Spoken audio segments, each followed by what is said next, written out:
سبحانه وتعالى حق حمده، ونسبح بعظمته ومجده، ونصلي ونسلم على رسوله الكريم وعلى آله وأصحابه أجمعين.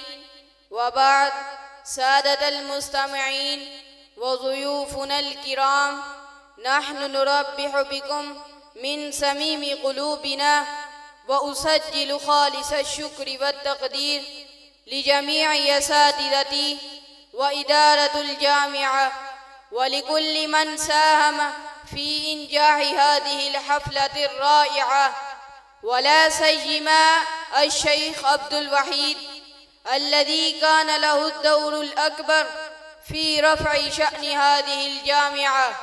ما أعظم نعمة الله علينا إذ وهبنا في هذه البقعة الزيغة من الأرض ظفروال مدرسة عظيمة فريدة من نوعها، لقد تخرج منها جمهرة من الحفاظ لمدة 20 عاما أو أكثر قليلا.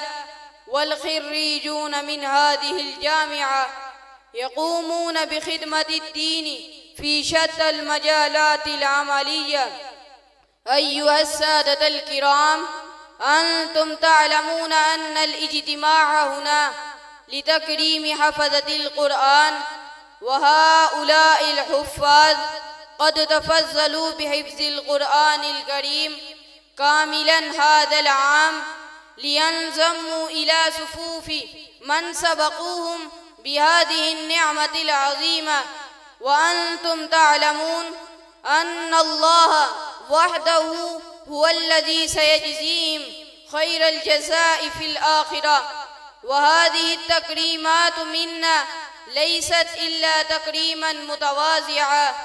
فالآن دون تأخير أود أن أدعو بكل احترام وتقدير ضيف الشرف في هذه الليلة سماحة الشيخ أستاذ المئات من العلماء، محبوب العلماء والطلباء، سيدنا شيخ الحديث مفتي محمد إعجاز حفظه الله ورعاه ونفع به الإسلام والمسلمين.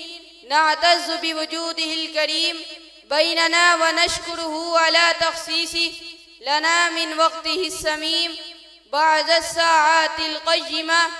أرجو منه الكريم مفتي محمد إعجاز حفظه الله أن يشرفنا بقدومه إلى المنصة لكي نستمع إلى الكلمات النيرة.